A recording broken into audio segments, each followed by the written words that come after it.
അപ്പോൾ good morning youth for മിഷൻസിന്റെ Saturday morning bible സ്റ്റഡിയിലേക്ക് ഒരു പ്രാവശ്യം കൂടെ എല്ലാവരെയും സ്നേഹത്തോടെ സ്വാഗതം ചെയ്യുന്നു. 15ാമത്തെ സെഷൻ മത്തായിയുടെ സുവിശേഷം 10ാമത്തെ അധ്യായം അതിലേക്ക് വന്നിരിക്കുകയാണ്. വളരെ വലിയ അധ്യായമാണ്. എന്നാൽ ഇന്ന് ഒരു അധ്യായം മുഴുവനായി പഠിക്കുവാൻ ആഗ്രഹിക്കുകയാണ്. ദൈവം സഹായിച്ചാൽ അത് ചെയ്തു തീർക്കാൻ ആഗ്രഹിക്കുന്നു.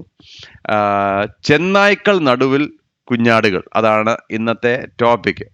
Sheep among വുൾവ്സ്. കർത്താവ് തൻ്റെ ഗിരിപ്രഭാഷണമൊക്കെ കഴിഞ്ഞ് ഭാഗ്യകരമായ അവസ്ഥയുടെ കാര്യങ്ങളൊക്കെ പറഞ്ഞിട്ട് അവസാന ശിഷ്യന്മാർക്ക് റിയാലിറ്റിയിലേക്ക് അവരെ കൊണ്ടുവരിക. എന്നിട്ട് പറയാണ്, ഞാൻ നിങ്ങളെ അയക്കുന്നത് ചെന്നായ്ക്കളുടെ നടുവിൽ കുഞ്ഞാടിനെ പോലെയാണ്. അതാണ് ഇന്ന് നമ്മുടെ മെയിൻ ഭാഗം. എന്നാൽ അതിനകത്ത് ഒരുപാട് കാര്യങ്ങൾ ശിഷ്യത്വവുമായി ബന്ധപ്പെട്ട്, ഡിസൈപ്പിൾഷിപ്പ്, എങ്ങനെയാണ് ശിഷ്യത്വത്തിലേക്ക് നാം പ്രവേശിക്കുന്നത്, നാം കർത്താവിൻ്റെ ശിഷ്യന്മാരായാൽ എന്ത് പ്രതീക്ഷിക്കണം, എന്ത് ചെയ്യണം എന്നുള്ളത് വളരെ പെട്ടെന്ന്, ഒരുപാട് വാക്യങ്ങളുണ്ടെങ്കിലും പെട്ടെന്ന് നമുക്ക് മുന്നോട്ട് പോകാൻ സാധിക്കും എന്ന് ഞാൻ വിശ്വസിക്കുന്നു. ആട്ടെ, ഇവിടെ തുടങ്ങുമ്പോൾ നമ്മൾ കാണുന്ന ഒരു കാര്യം, 12 പേരെ തിരഞ്ഞെടുത്തു. ആ 12 പേരുടെയും പേര് എഴുതുന്നു, യൂദ ഒഴികെ. അത് നമുക്കൊന്ന് വായിക്കാം. മത്തായിയുടെ സുവിശേഷം 10ാമത്തെ അധ്യായത്തിന്റെ 1 മുതൽ 4 വരെയുള്ള വാക്യങ്ങൾ. അനന്തരം അവൻ തൻ്റെ 12 ശിഷ്യന്മാരെയും അടുക്കൽ വിളിച്ചു അശുദ്ധാത്മാക്കളെ പുറത്താക്കുവാനും സകലവിധ ദീനവും വ്യാധിയും പൊറുപ്പിപ്പാനും അവർക്ക് അധികാരം കൊടുത്തു. 12 അപ്പോസ്തലന്മാരുടെ പേരാവിത്. ഒന്നാമൻ പത്രോസ് എന്നു പേരുള്ള ശീമോൻ, അവന്റെ സഹോദരൻ അന്ത്രയോസ്, സെബദിയുടെ മകൻ യാക്കോബ്, അവന്റെ സഹോദരൻ യോഹന്നാൻ, ഫിലിപ്പോസ്, ബർത്തലോമായി, തോമസ് ചുങ്കക്കാരൻ മത്തായി, അൽഫായുടെ മകൻ യാക്കോബ്, തദ്ദായി, ശീമോൻ, യേശുവിനെ കാണിച്ചു കൊടുത്ത ഇസ്കരിയോത്ത യൂദ. അപ്പോൾ ഇവിടെ നമ്മൾ കാണുന്ന 2-3 കാര്യങ്ങൾ പെട്ടെന്ന് പറയാൻ ആഗ്രഹിക്കുന്നു. ഒന്ന്, കർത്താവ് 12 ശിഷ്യന്മാരെ തിരഞ്ഞെടുത്തപ്പോൾ ഒരുപോലെ ഇരിക്കുന്നവരെ അല്ല തിരഞ്ഞെടുത്തത്, ഒരു സ്ഥലത്തു നിന്നല്ല തിരഞ്ഞെടുത്തത്, ഒരേ ജോലി ചെയ്യുന്നവരെ അല്ല തിരഞ്ഞെടുത്തത്, ഒരേ ബാക്ക്ഗ്രൗണ്ട് ഉള്ളവരെ അല്ല തിരഞ്ഞെടുത്തത്. എല്ലാ ടൈപ്പിലെ ആളുകളെയും, വിദ്യാസമ്പന്നരായവരെയും വിദ്യാഭ്യാസം അധികം ഇല്ലാത്തവരെയും, പാപികളുടെ കൂട്ടത്തിൽ ചുങ്കക്കാരൻ എണ്ണിയ മത്തായി ഉൾപ്പെടെ സകല മീൻപിടുത്തക്കാരനായ ശീമോൻ, എല്ലാ ടൈപ്പിലെ ആളുകളെയും കർത്താവ് തിരഞ്ഞെടുത്തു എന്നുള്ളത് നമ്മൾ ആദ്യം മനസ്സിലാക്കണം. ഇന്നും പ്രിയമുള്ളവരെ, ദൈവം തിരഞ്ഞെടുക്കുന്നത് ഇങ്ങനെയാണ്, വേരിയസ് ബാക്ക്ഗ്രൗണ്ട്സ്. നമ്മളെപ്പോഴും ചിന്തിക്കുന്ന ഒരു കുഴപ്പം, നമുക്കൊക്കെ ഇച്ചിരി നാരോ മൈൻഡഡ്നെസ് ഉണ്ട്. ഇന്ന കൂട്ടരെയാണ്, ഇന്ന പള്ളിക്കാരെയാണ്, ഇന്ന കുടുംബക്കാര്, അങ്ങനല്ല. കർത്താവ് എല്ലാ സ്ഥലത്തിൽ നിന്നും വിളിക്കും, അവൻ്റെ മക്കളെ വിളിക്കും, അവരെ കർത്താവിൻ്റെ വേലയിലാക്കും എന്നുള്ളത് നമുക്ക് വളരെ ആശ്വാസം നൽകേണ്ടതാണ്. കാരണം അതിൻ്റെ അർത്ഥം ഒന്ന് മാത്രമേ ഉള്ളൂ, എൻ്റെ ബാക്ക്ഗ്രൗണ്ട് എന്തു ആയിക്കോട്ടെ, എൻ്റെ വിദ്യാഭ്യാസം എന്തു ആയിക്കോട്ടെ, എൻ്റെ എന്തോ പറയണ്ടേ, എൻ്റെ ജാതി എന്തു ആയിക്കോട്ടെ, എൻ്റെ എന്തോ പറയണ്ടേ, സാമ്പത്തിക നിലവാരം എന്തു, അതൊന്നും വിഷയമുള്ള കാര്യമല്ല. കർത്താവ്, God calls people from all wax of life. അത് നമ്മൾ ആദ്യം മനസ്സിലാക്കും. എന്നാൽ ഇവിടെ മനസ്സിലാക്കേണ്ട ഒരു കാര്യം, അവൻ വിളിച്ചു എന്നുള്ള കാര്യം ശരിയാ. വിളിച്ചു കഴിഞ്ഞാൽ, once he calls he will equip. അപ്പോൾ വിളിച്ചവരെ, ഈ എക്വിപ്ഡ് ആയിട്ടുള്ളവരെയും സകലതും അറിയാവുന്നവരെയും വിളിക്കുക എന്നുള്ളതല്ല യേശുവിൻ്റെ ജോലി. യേശു വിളിക്കുന്നവരെ അതുപോലെ അധികാരം കൊടുക്കുക എന്നുള്ളതാണ്. ഞാൻ പറഞ്ഞ മനസ്സിലായോ? നമ്മുടെ മനുഷ്യരുടെ ഒരു പ്രത്യേകത എന്ന് പറഞ്ഞാൽ, ഇന്ന ക്വാളിഫിക്കേഷൻ ഉണ്ടോ എന്നാ വിളിച്ചേക്കാം, ഇന്ന കഴിവുണ്ടോ എന്നാ വിളിച്ചേക്കാം. യേശു കർത്താവ് അങ്ങനല്ല. ആദ്യം വിളിക്കുക, എന്നിട്ട് ആവശ്യമായിട്ടുള്ള കൃപകൾ കൊടുക്കുക. അതാണ് ദൈവത്തിന്റെ പ്രത്യേകത. അതിന്റെ ഗുണം എന്നാ? ആരും ക്വാളിഫൈ ആവത്തില്ലേ? Everybody is qualified. ഇപ്പൊ എനിക്ക് കഴിവുണ്ടെങ്കിലും കഴിവില്ലെങ്കിലും, കഴിവ് കെട്ടവനും വിദ്യാസമ്പന്നനും ആരും ആയിക്കോട്ടെ, കർത്താവ് വിളിച്ചാൽ വിളിക്ക് ആവശ്യമായിട്ടുള്ള കൃപകൾ അവൻ നൽകും എന്നുള്ളത് യാതൊരു സംശയമില്ല. അതുകൊണ്ട് നമുക്ക് ധൈര്യമായിട്ട്, ഞങ്ങൾ ഈ 2026 പ്ലാനിങ് ചെയ്തുകൊണ്ടിരിക്കുക. യൂത്ത് മിനിസ്ട്രിയുടെ പ്ലാനിങ് എല്ലാം ചെയ്ത്, കഴിഞ്ഞ വർഷം കർത്താവ് നടത്തിയ വഴികളെയൊക്കെ ഓർത്ത് ഒരുപാട് ഓടി കഴിഞ്ഞ വർഷം. അപ്പോൾ എല്ലാം പ്ലാനിങ് എല്ലാം ചെയ്ത് കഴിഞ്ഞപ്പോൾ എല്ലാവരും ഇത് നോക്കിയിട്ട് പറഞ്ഞു, ഇവിടെ ഇത് ഭയങ്കരമാകുന്നില്ല, ഇത് ഇത്രയും കാര്യങ്ങൾ നമ്മൾ എങ്ങനെ ഈ 5-8 പേര് ചെയ്യുന്നതെന്നുള്ളതാണ് ഏറ്റവും വലിയൊരു ചോദ്യചിഹ്നം. അപ്പം ഞാൻ പറഞ്ഞൊരു കാര്യം, ഇതിനകത്ത് ഏറ്റവും വലിയ ഒരു ആശ്വാസം എന്ന് പറയുന്നത്, കർത്താവ് നമ്മളെ ഏൽപ്പിച്ചിരിക്കുന്ന കാര്യങ്ങൾ are not directly proportional to our ability. നമ്മുടെ കഴിവിന് അനുസരിച്ചല്ല ദൈവം നമുക്ക് ദൗത്യം തരുന്നത്, അവൻ്റെ പ്രാപ്തിക്കനുസരിച്ചാ അവൻ നമുക്ക് വേല തരുന്നത്. ഞാൻ പറഞ്ഞ മനസ്സിലായോ? ഇപ്പൊ എൻ്റെ കഴിവിനനുസരിച്ചാണ് തരുന്നതെങ്കിൽ ഇതെല്ലാം കൂടെ നോക്കിയിട്ട് ഞാൻ പറയും നമ്മളെ കൊണ്ട് നടക്കുന്ന കാര്യമല്ല. പക്ഷെങ്കിൽ അവന്റെ കൃപയ്ക്കനുസരിച്ചാണ് അവൻ തരുന്നതെങ്കിൽ നമുക്ക് എന്തും ചെയ്യാം അല്ലേ? അതുകൊണ്ടല്ലേ വില്യം കേറി പറഞ്ഞത് attempt great things for God. വലിയ കാര്യങ്ങൾ കർത്താവിന് വേണ്ടി നമുക്ക് ചെയ്തെടുക്കുവാൻ കർത്താവ് നമ്മളെ സഹായിക്കും. കാരണം he equips those who are called, not the other way. മനസ്സിലായോ? ശരി, ആയിക്കോട്ടെ. പിന്നെ ഇവിടെ നമ്മൾ കാണേണ്ട ഒന്ന് രണ്ട് മൂന്ന് കാര്യം. അപ്പോസ്തലൻ എന്ന് പറഞ്ഞാൽ അയക്കപ്പെട്ടവൻ എന്നാണ് അതിന്റെ അർത്ഥം. എല്ലാ ലിസ്റ്റിലും ഈ സുവിശേഷങ്ങളിലെല്ലാം ഈ ശിഷ്യന്മാരുടെ ലിസ്റ്റ് ഉണ്ട്. ശിഷ്യന്മാരുടെ ലിസ്റ്റിൽ എപ്പോഴും തുടങ്ങുന്നത് പത്രോസിലാണ്, അവസാനിക്കുന്നത് യൂദയിലും, അപ്പോൾ യൂദാസിലും. അപ്പോ ഇസ്കരിയോത്ത യൂദാവ് കർത്താവിനെ തള്ളി പറഞ്ഞു. പത്രോസും ചുരുക്കത്തിൽ പറഞ്ഞാൽ കർത്താവിനെ തള്ളി പറഞ്ഞില്ലേ? എന്നാൽ പത്രോസിനെ ഒന്നാമനും യൂദയെ അവസാനമാക്കിയതിന്റെ ഒറ്റ കാരണമുള്ളൂ, കർത്താവ് കൊടുത്ത അടുത്ത അവസരം അവൻ എടുത്തു. അതുകൊണ്ട് മാത്രം. മനസ്സിലായോ? അതുകൊണ്ട് ഈ യൂദയുടെ കയ്യിൽ നിന്നും വന്ന തെറ്റ് പത്രോസിന്റെ കയ്യിൽ നിന്നും വന്ന തെറ്റും സെയിം തെറ്റാണ്. വ്യത്യാസം ഒന്ന് മാത്രം, കർത്താവ് അവർക്ക് കൊടുത്ത കൃപയോട് അവർ പ്രതികരിച്ച രീതി. ഒരുത്തൻ മാറത്തടച്ച് പറഞ്ഞു, കർത്താവേ നീ സകലവും അറിയുന്നു, ഞാൻ ഇവയിലെല്ലാം അങ്ങയെ സ്നേഹിക്കാൻ ആഗ്രഹിക്കുന്നു. യൂദ എന്ത് ചെയ്തു? അവനും ഭയങ്കര സോറമായിരുന്നു, പക്ഷെ മാനസാന്തരമില്ലായിരുന്നു. നേരെ പോയി കെട്ടി തൂങ്ങി ചത്തു. അതാണ് സംഭവിച്ച കാര്യം. അപ്പോൾ ഇവിടെ നമ്മൾ കാണുന്ന 12 ശിഷ്യന്മാർ, അതിൻ്റെ ആ നമ്പറിൻ്റെ അർത്ഥം അതിനൊരു പ്രത്യേകത ഉള്ളതെന്ന് പറഞ്ഞാൽ നമ്മുടെ ഇസ്രയേലിലെ ട്രൈബ്സുമായിട്ടുള്ള നമ്പറും 12 തന്നെയാണ്. അപ്പോൾ അതുകൊണ്ടാണ് ഈ 12 ശിഷ്യന്മാർ, അപ്പോസ്തോലന്മാർ എന്ന് വിളിക്കപ്പെട്ട ഈ 12 ശിഷ്യന്മാരെ കർത്താവ് തിരഞ്ഞെടുത്ത് കഴിഞ്ഞിട്ട് അവരെങ്ങോട്ട് പോകണമെന്ന് കർത്താവ് പറയാണ്. ഈ 12 പേരെയും യേശു അയക്കുമ്പോൾ അവരോട് ആജ്ഞാപിച്ചത് എന്തെന്നാൽ, ജാതികളുടെ അടുക്കൽ പോകാതെയും ശമര്യയുടെ പട്ടണത്തിൽ കടക്കാതെയും ഇസ്രയേൽ ഗൃഹത്തിലെ കാണാതെ പോയ ആടുകളുടെ അടുക്കൽ തന്നെ ചെല്ലുവീൻ. അപ്പോൾ ആദ്യം കർത്താവ് പറയാണ്, നിങ്ങളെ ഞാൻ വിളിക്കുന്നു, ആദ്യം എവിടെ പോകണം? ഇസ്രയേൽ ജനത്തിന്റെ കാണാതെ പോയ ആടുകൾ. പ്രിയമുള്ളവരെ, എപ്പോഴും പാറ്റേൺ നിങ്ങൾ ശ്രദ്ധിച്ചിട്ടുണ്ട്. നമ്മൾ അപ്പോസ്തല പ്രവൃത്തി പഠിച്ചപ്പോഴും പൗലോസ് ആദ്യം പോയത് എവിടെയാ? ആദ്യം പോയത് ദേവാലയത്തിലാണ്, അല്ലേ? യഹൂദന്മാരുടെ ആലയത്തിലാണ് ആദ്യം പോയത്. അപ്പോൾ ഇവിടെ ഒരു വളരെ ഇമ്പോർട്ടൻറ്റ് പ്രിൻസിപ്പിൾ, അന്നും നമ്മളത് ധ്യാനിച്ചു, ഇന്നും പറയാൻ ആഗ്രഹിക്കുന്നു. ആദ്യം ദൈവം ആഗ്രഹിക്കുന്നത് നമ്മുടെ സർക്കിൾ ഓഫ് ഇൻഫ്ലുവൻസിൽ ഒരു സാക്ഷിയാകുക എന്നുള്ളതാണ്. നമ്മുടെ സർക്കിൾ ഓഫ് ഇൻഫ്ലുവൻസ്. കർത്താവിനെ അറിയാത്തവർ നമ്മുടെ ജോലി സ്ഥലത്തുണ്ട്. ചുരുക്കത്തിൽ പറഞ്ഞാൽ കർത്താവിനെ അറിയാത്തവർ നമ്മുടെ കൂടെ ഞായറാഴ്ച ആരാധിക്കുന്നവരും കാണും കേട്ടോ. അവരെല്ലാം ഈ കൂട്ടത്തിൽപ്പെട്ടവരാണെന്ന് നമ്മൾ ചിന്തിക്കും, പക്ഷെ ആകണം എന്നില്ല. അവരുടെ സുവിശേഷം ആര് പറയും? അതുകൊണ്ട് ഇസ്രയേൽ ജനത്തിന്റെ കാണാതെ പോയ ആടുകൾ ഒരുപാട് പേരുണ്ട്. അപ്പോൾ അവർ യഹൂദന്മാരാണോ? ആണ്. അവർ എല്ലാ പ്രാവശ്യവും അവര് ഓടി വന്ന് ദൈവത്തെ ആരാധിക്കുകയും ഒക്കെ ചെയ്യുന്നവരാണോ? യാഗം കഴിക്കുന്നവരാണോ? ആണ്. എല്ലാ കാര്യങ്ങളും ഉണ്ട്. പക്ഷെ ഈ യേശുവിനെ മെസ്സിയായിട്ട് അവർ അംഗീകരിച്ചിട്ടില്ല. അങ്ങനെ ഒരുപാട് പേര് ഇന്നും നമ്മുടെ കൂട്ടങ്ങളിലുണ്ട്. അവർ ഞായറാഴ്ച ആരാധനയ്ക്കുണ്ട്, പരിപാടികൾക്കെല്ലാം ഉണ്ട്. പക്ഷെ യേശുവിനെ രക്ഷകനായി സ്വീകരിക്കാത്ത ഒരു കൂട്ടര്. അപ്പോൾ ആദ്യം നാം ആരോടാണ് സുവിശേഷം അറിയിക്കേണ്ടത്? നാം പോകേണ്ടത് ഈ നഷ്ടപ്പെട്ട ആടുകൾ. അവരെവിടെ പോകണമെന്ന് പറഞ്ഞു, എന്ത് ചെയ്യണമെന്ന് പറഞ്ഞു. എന്താ ചെയ്യേണ്ടത്? നിങ്ങൾ പോകുന്ന സ്ഥലത്തെല്ലാം വലിയ മാളികകൾ പണിഞ്ഞ് അവിടെ 2 സ്കൂളും 2 കോളേജും പണിയണമെന്നല്ല പറഞ്ഞത്. പിന്നെന്താ പറഞ്ഞത്? നിങ്ങൾ പോകുമ്പോൾ ചെയ്യേണ്ട കാര്യം, സ്വർഗരാജ്യം സമീപിച്ചിരിക്കുന്നു എന്ന് ഘോഷിപ്പിൻ. First you have to preach. ചിലർ പറയുന്ന ഒരു കാര്യമുണ്ട് ഈയിടെ കേട്ടോ, നമ്മൾ ഈ അവിടെ ഇവിടെയൊക്കെ പോകുമ്പോൾ നമ്മൾ എന്തിനാ ഈ പ്രസംഗിക്കുന്നത്? മിണ്ടാതെ നമുക്ക് നല്ല കാര്യങ്ങളൊക്കെ ചെയ്താൽ പോരെ? We are not social workers. അത് ക്രിസ്തുവിന്റെ അനുയായികൾ എന്ന് പറയുന്നത് സോഷ്യൽ വർക്കേഴ്സ് അല്ല. നമ്മളത് ചെയ്യും, ശരിയാണ്, നമ്മൾ നന്മ ചെയ്യുന്നവരാണ്. ഒരാള് ഭക്ഷണമില്ലാതെ കിടക്കുമ്പോൾ ഭക്ഷണം ഒരുക്കി കൊടുക്കുന്നത് നമ്മുടെ ജോലിയാണ്. വിദ്യാഭ്യാസം ഇല്ലാത്തവർക്ക് വിദ്യാഭ്യാസം കൊടുക്കുന്നത് നമ്മുടെ കടമയാണ്. പക്ഷെ നമ്മുടെ നമ്മുടെ ദൗത്യം എന്ന് പറയുന്നത് ചെല്ലുന്നിടത്തെല്ലാം എന്തെങ്കിലും നല്ല കാര്യം ചെയ്യാന്നുള്ളതല്ല.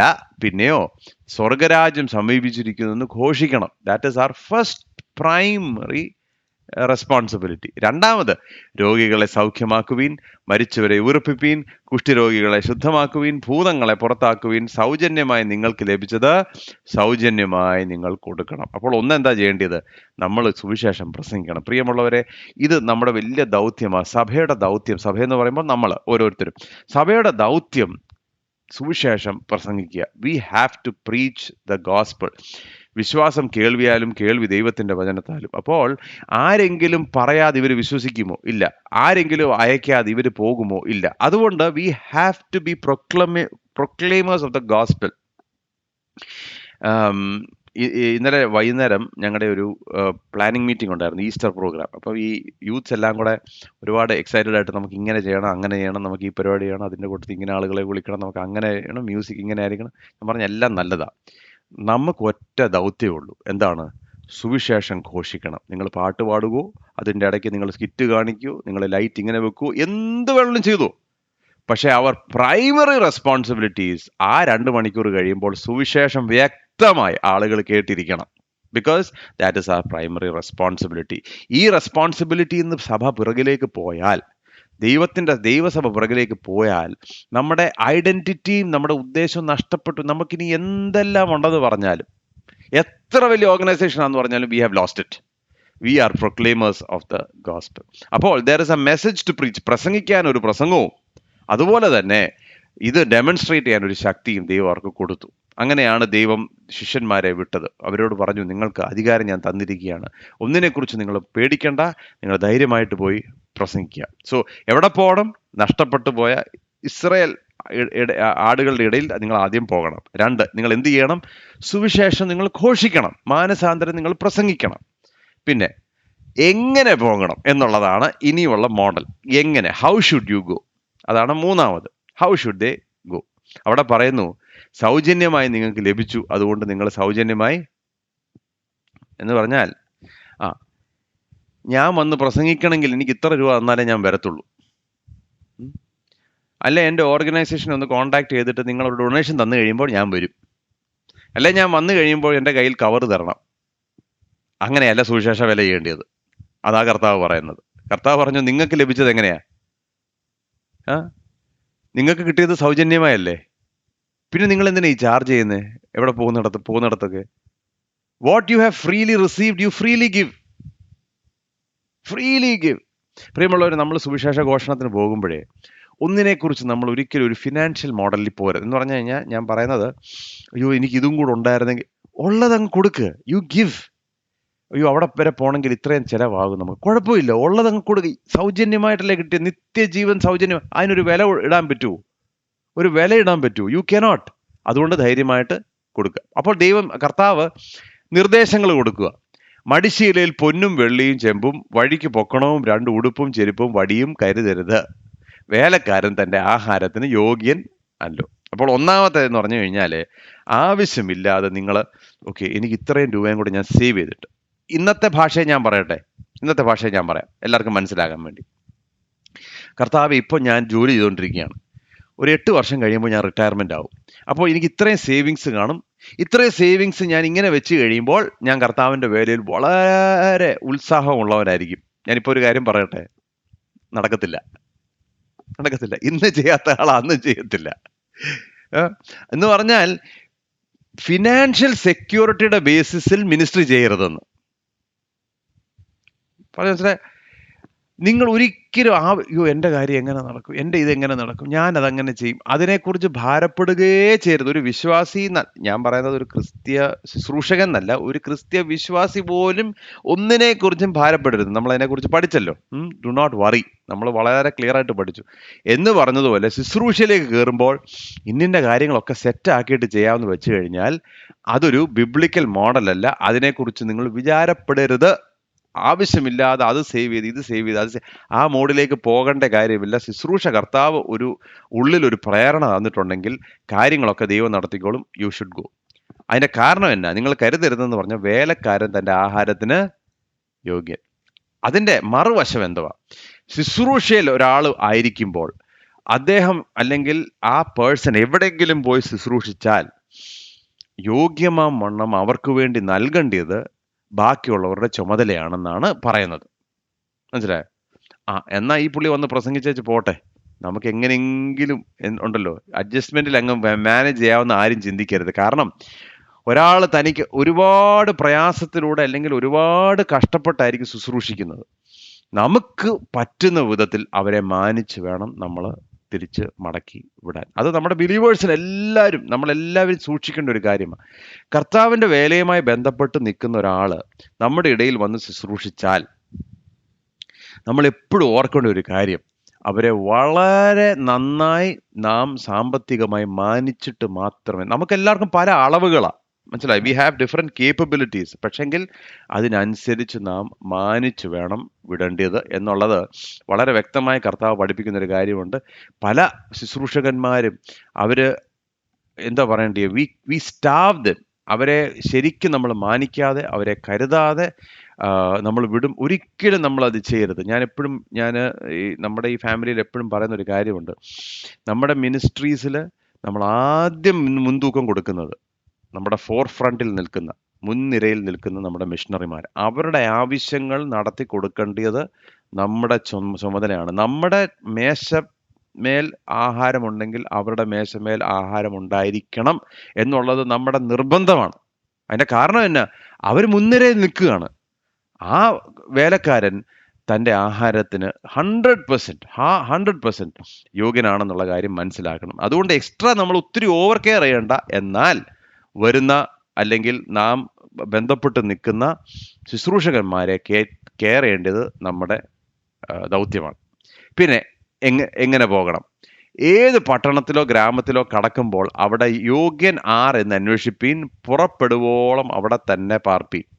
ശുശ്രൂഷിക്കാൻ പോകുമ്പോൾ ഒരു സ്ഥലത്ത് ചെന്നിട്ട് മാറി പോകരുത്.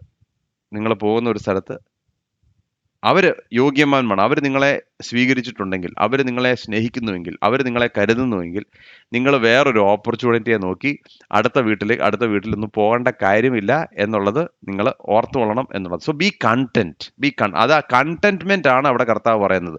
ഇപ്പം ഞങ്ങൾ അടുത്ത ആഴ്ച ചെന്നൈയിലോട്ട് പോവാം.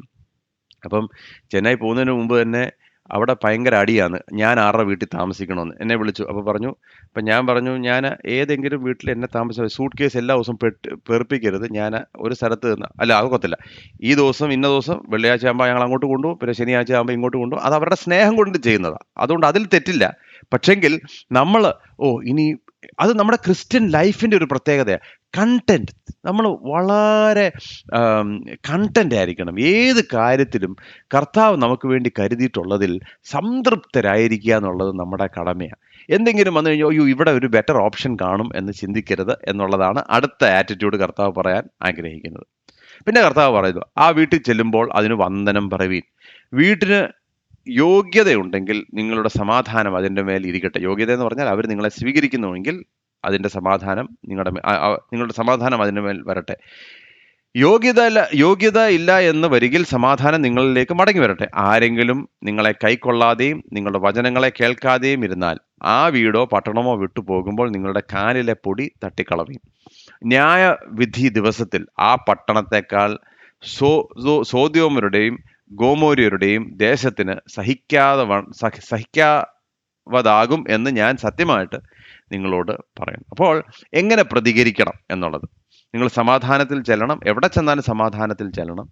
ചില സ്ഥലങ്ങളിൽ നിങ്ങളെ സ്വീകരിക്കും, അവിടെ നിങ്ങൾ അവർക്ക് വന്ദനം ചെയ്യുക, അവരോട് താമസിക്കുക, നിങ്ങളുടെ സമാധാനം അവരോട് കൂടെ ഇരിക്കട്ടെ. ചില സ്ഥലങ്ങളിൽ ചെല്ലുമ്പോൾ നിങ്ങളെ സ്വീകരിക്കത്തില്ല. അപ്പോൾ നിങ്ങൾ എന്ത് ചെയ്യണം? നിങ്ങൾ കൂടുതൽ നോയ്സ് ഒന്നും ഉണ്ടാക്കണ്ട. അവിടെ നിന്ന് വളരെ നിങ്ങളങ്ങ് മയത്തിലങ്ങ് നിങ്ങളുടെ കാലിലെ പൊടി തട്ടിക്കളഞ്ഞിട്ട് നിങ്ങളങ്ങ് പോകുക. എന്നിട്ട് കർത്താവിൻ്റെ പറയുക, അവസാന നാളിൽ നിങ്ങളെ സ്വീകരിച്ചിട്ടില്ലെങ്കിൽ അവസാന നാളിൽ സോദോമ്യർ ഇവരെക്കാട്ടിലും ഭാഗ്യകരമായ അവസ്ഥയിലായിരിക്കുമെന്നാണ് കർത്താവ് പറയുന്നത്. അപ്പോൾ എങ്ങനെ നമ്മൾ പോകണം? നമുക്ക് സൗജന്യമായി ലഭിച്ചു, സൗജന്യമായിട്ട് കൊടുക്കുക. നമ്മുടെ കാര്യങ്ങൾ, നമ്മുടെ സ്വയമായിട്ടുള്ള കാര്യങ്ങളെക്കുറിച്ച് കൂടുതൽ വിചാരപ്പെടരുത്. എങ്ങനെ കഴിക്കും, എന്ത് ചെയ്യുകയോ, ഇങ്ങനെ അങ്ങനെ കുഞ്ഞുങ്ങളെ ആര് പഠിപ്പിക്കും, ഇന്ന് ഒത്തിരി കാര്യങ്ങളൊന്നും നിങ്ങൾ വറി ചെയ്യേണ്ട. നിങ്ങളുടെ കൂലിക്കനുസരിച്ച്, വേലയ്ക്കനുസരിച്ച് കൂലി നൽകേണ്ടത് ജനങ്ങളുടെ ദൗത്യമാണ്. പിന്നെ ഒരു സ്ഥലത്ത് ചെല്ലുമ്പോൾ സംതൃപ്തരായി താമസിക്കുക. ഒരു സ്ഥലത്ത് കർത്താവ് തന്നിരിക്കുന്നതിൽ വെച്ച് വളരെ തൃപ്തിയോടെ ജീവിക്കുക. എന്നിട്ട് ആരെങ്കിലും നിങ്ങളെ സ്വീകരിക്കുന്നില്ല എങ്കിൽ അവിടുന്ന് നിങ്ങൾ ഇറങ്ങിപ്പോകുമ്പോൾ ദൈവം അത് ടേക്ക് കെയർ ചെയ്തോളും. നമ്മൾ അതിനെക്കുറിച്ച് കൺസേൺ ആകേണ്ട കാര്യം ഇല്ല. പിന്നെയാണ് പറയുന്നത്, നിങ്ങൾ ചെന്നായ്ക്കളുടെ നടുവിൽ ആടിനെ പോലെ ഞാൻ നിങ്ങളെ അയക്കുകയാണ്. അപ്പൊ കർത്താവ് എല്ലാം പറഞ്ഞേച്ച് ഈ ഇത് കൂട്ടുക, എന്നിട്ട് പറയാ, ചെന്നായ്ക്കളുടെ നടുവിൽ ആടിനെ പോലെ ഞാൻ നിങ്ങളെ അയക്കുക. ആകയാൽ പാമ്പിനെ പോലെ ബുദ്ധിയുള്ളവരും പ്രാവിനെ പോലെ കളങ്കമില്ലാത്തവരും ആയിരിപ്പീൻ. മനുഷ്യരെ സൂക്ഷിച്ചുകൊള്ളുവിൻ, അവർ നിങ്ങളെ ന്യായാധിപ സഭകളിൽ ഏൽപ്പിക്കുകയും തങ്ങളുടെ പള്ളികളിൽ വെച്ച് ചവിട്ടി കൊണ്ട് അടിക്കുകയും എൻ്റെ നാമം നിമിത്തം നാട്ടുവാഴികൾക്കും രാജാക്കന്മാർക്കും മുമ്പിൽ പോകുകയും ചെയ്യും. അത് അവർക്ക് ജാതികൾക്കും ഒരു സാക്ഷ്യം ആയിരിക്കും. പ്രിയമുള്ളവരെ, ഇവിടെ കേൾക്കുന്നത് കർത്താവ് പറയാണ്, ചെന്നായ്ക്കളുടെ നടുവിൽ ആടുകളെ പോലെ നിങ്ങളെ അയക്കുക. ദ പ്രോമിസ് ഓഫ് പെർസിക്യൂഷൻ എന്ന് പറഞ്ഞാൽ, നിങ്ങൾ പോകുമ്പോൾ ഒരു കാര്യം ഉറപ്പാക്കിക്കൊള്ളണം. ഗ്യാരണ്ടീഡ് ഒരു കാര്യമുണ്ട്. എന്താണ് ഗ്യാരണ്ടി? പെർസിക്യൂഷൻ, പ്രതിസന്ധി, പ്രതിബന്ധങ്ങൾ, തടസ്സങ്ങൾ, പ്രതികൂലങ്ങൾ നിങ്ങൾക്കുണ്ടാകും. അപ്പോൾ ഒരു ക്രിസ്ത്യൻ വിശ്വാസി ആദ്യം മനസ്സിലാക്കേണ്ട കാര്യം, എൻ്റെ ക്രിസ്തീയ ജീവിതത്തിൽ എനിക്ക് പ്രതികൂലങ്ങളും പ്രതിസന്ധികളും ഉണ്ടാകും. ദൈവം കർത്താവ് നമുക്ക് വേണ്ടി പ്രോമിസ് ചെയ്തൊരു കാര്യമാണ്. എന്താണ് പറയുന്നത്? നിങ്ങളെ ഇത് ചെയ്യും. There is a promise of persecution. അപ്പോൾ നിങ്ങൾ ആടുകളാണ്, നിങ്ങൾ ബലഹീനരാണ്. നിങ്ങളെ എന്തിൻ്റെ ഇടയിലേക്കാ? കടിച്ചു കീറാൻ ആഗ്രഹിക്കുന്ന ചെന്നായ്ക്കളുടെ നടുവിലേക്കാണ് ഞാൻ നിങ്ങളെ അയക്കുന്നത്. ഒന്ന് ഓർത്ത് നോക്കിയേ, കർത്താവിൻ്റെ ഹൃദയം എന്തുമാത്രം അകത്ത് ഒന്ന് പെടഞ്ഞു കാണും അല്ലേ? പ്രയാസമുള്ള ഒരു സ്ഥലത്തേക്ക് നമ്മുടെ കുഞ്ഞുങ്ങളെ നമ്മൾ തനിയെ അയക്കുമ്പോൾ നമ്മുടെ പേരൻസിൻ്റെ ഒരു ഹൃദയം നിങ്ങൾ ശ്രദ്ധിച്ചിട്ടുണ്ടോ? എന്ന് പറഞ്ഞതുപോലെ കർത്താവ് പറയാണ്, നിങ്ങൾ ചെന്നായ്ക്കട നടുവിൽ കുഞ്ഞാടുകളെ പോലെ നിങ്ങളെ ഞാൻ അയക്കുന്നത്. അതുകൊണ്ട് എന്ത് ചെയ്യണം? നിങ്ങൾ പാമ്പിനെ പോലെ ബുദ്ധിയുള്ളവരായിരിക്കണം. അതുപോലെ തന്നെ പ്രാവിനെ പോലെ കളങ്കമില്ലാത്തവരുമായിരിക്കണം. ഇതിച്ചിരി പ്രയാസം. പാമ്പിനെ പോലെ ബുദ്ധി ഉണ്ടെങ്കിൽ അറിയാതെ ഉള്ളിൽ കളങ്കം കയറും അല്ലേ? പക്ഷെ കർത്താവ് പറയാ, നിങ്ങൾ വളരെ വൈസായിരിക്കണം, ഷ്രൂഡായിരിക്കണം. നിങ്ങൾ മണ്ടന്മാരാകരുത്. നിങ്ങൾ അറിഞ്ഞിരിക്കണം എങ്ങനെയാണ്. നിങ്ങൾ നേരെ ചെന്നായ്ക്കളുടെ നടുവിലാണ് നിങ്ങൾ ചെന്ന് പെടാൻ പോകുന്നത്. എനിക്കൊന്നും അറിയത്തില്ലേ എന്നുള്ള മട്ടിലായിരിക്കരുത്. പക്ഷെങ്കിൽ നിങ്ങളുടെ ഹൃദയത്തിൽ കളങ്കം വരാതെ സൂക്ഷിക്കുക. ഇത് പ്രിയമുള്ള ഒരു ഭയങ്കര ബാലൻസ് ആയി ലോകത്തിൽ നമ്മൾ ജീവിക്കുമ്പോൾ അല്ലേ?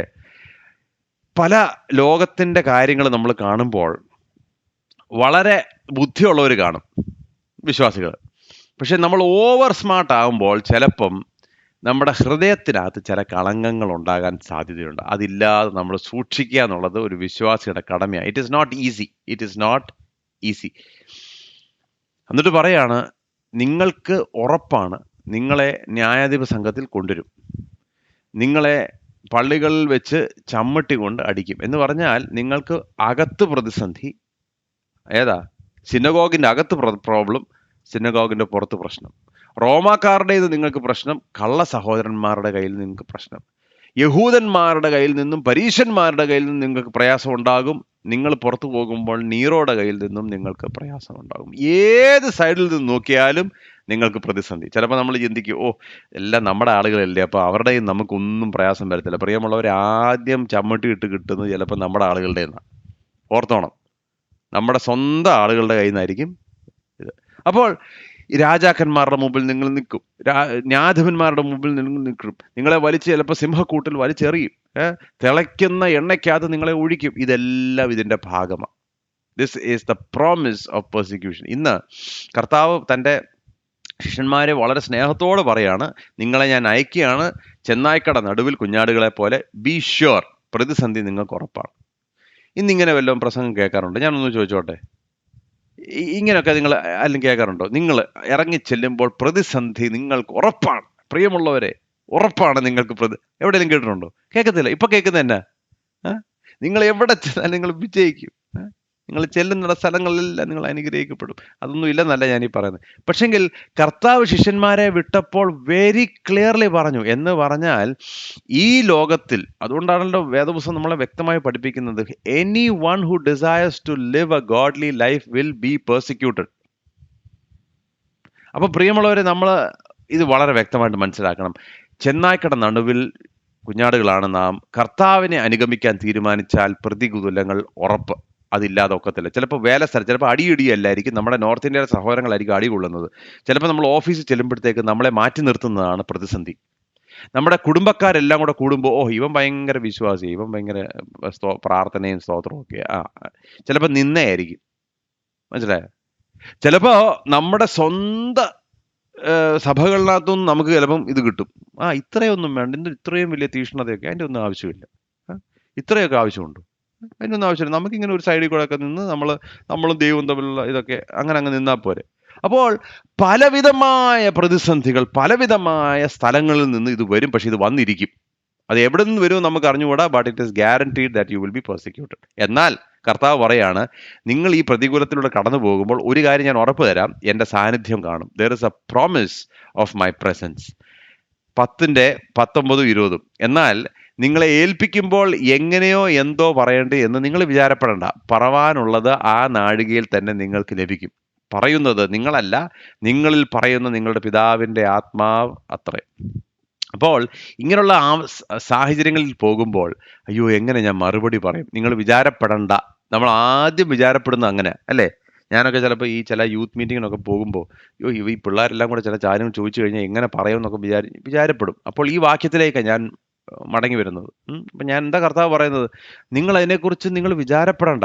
ആ സമയത്ത് നിങ്ങൾക്ക് പറയാനുള്ളത് പരിശുദ്ധാത്മാവിനാൽ നിങ്ങൾക്ക് തരും എന്നുള്ളതാണ് കർത്താവിൻ്റെ നമ്മൾ എപ്പോഴും ഉണ്ടല്ലോ പ്രിയമുള്ളവരെ, നമ്മൾ മനസ്സിലാക്കേണ്ട ഒരു കാര്യം, ഇൻ മിനിസ്ട്രി നമ്മളെല്ലാം കർത്താവ് ശുശ്രൂഷ ഏൽപ്പിച്ചിരിക്കുക. ഇത് ചിലർക്ക് വേണ്ടി മാത്രം വേർതിരിച്ചിട്ടുള്ള കാര്യമൊന്നുമില്ല. കർത്താവിൻ്റെ പിന്നാലെ പോകുവാൻ ആഗ്രഹിക്കുന്ന സകല ശിഷ്യന്മാർക്കും ദൈവം ഒരു ശുശ്രൂഷ വെച്ചിട്ടുണ്ട്. എന്നാൽ പലപ്പോഴും ഈ ശുശ്രൂഷയിലേക്ക് നമ്മൾ കടക്കാത്തതിൻ്റെ കാരണം എന്നാ? ഒറ്റ കാരണം, അയ്യോ എനിക്ക് അതിനുള്ള കഴിവില്ലല്ലോ, ഞാൻ എങ്ങനെ ഇത് ചെയ്യും, ഇങ്ങനെ വന്നാൽ ഞാൻ എന്നാ പറയും, അങ്ങനെ പോയി കഴിഞ്ഞാൽ ആരെനിക്ക് വേണ്ടി കരുതും, ഞാൻ ഈ തീരുമാനം എടുത്ത്. ഇതെല്ലാം കർത്താവ് പറയാം, ഞാനിതെല്ലാം ഏറ്റെടുത്തല്ലോ. I am taken care of all of it. ആദ്യം മോശ ഇത് തന്നെ പറഞ്ഞത് പഴയ നിയമത്തിൽ, അയ്യോ ഞാൻ വിക്കനാ, ഞാൻ എന്ത് പറയും. കർത്താവ് എന്നാ ചോദിച്ചേ, എടാ നാവാര ഉണ്ടാക്കിയെന്ന്. അപ്പം we have to stop trusting in our own resources and abilities. നമുക്ക് നമ്മുടെ സ്വയമായി ഇത് ചെയ്യാവുന്നുള്ള തോന്നലുള്ളത് കൊണ്ടാണ് കർത്താവ് നമ്മളെ വേലയ്ക്ക് വിളിക്കുമ്പോൾ, അയ്യോ കർത്താവ് എന്നെ കൊണ്ട് പറ്റത്തില്ല എന്ന് നമുക്ക് തോന്നുന്നത്. മനസ്സിലായോ? 100% ശരിയാണ്. നമ്മുടെ എബിലിറ്റിയിൽ നമ്മൾ ആശ്രയിച്ചാൽ നമ്മളെ കൊണ്ട് ഈ പരിപാടി നടക്കത്തില്ല. പക്ഷെങ്കിൽ കർത്താവ് എന്നാ പറയുന്നത്? നിങ്ങൾ ഇതിലൂടെ കടന്നു പോകുമ്പോൾ എന്താ പറയേണ്ടതെന്ന് ഞാൻ പറഞ്ഞു തരാം. നിങ്ങളല്ല, നിങ്ങളിൽ പറയുന്ന നിങ്ങളുടെ പിതാവിൻ്റെ ആത്മാവ് അത്രേ. ഇതിൽ കൂടുതൽ എന്തെങ്കിലും പ്രോമിസ് വേണോ?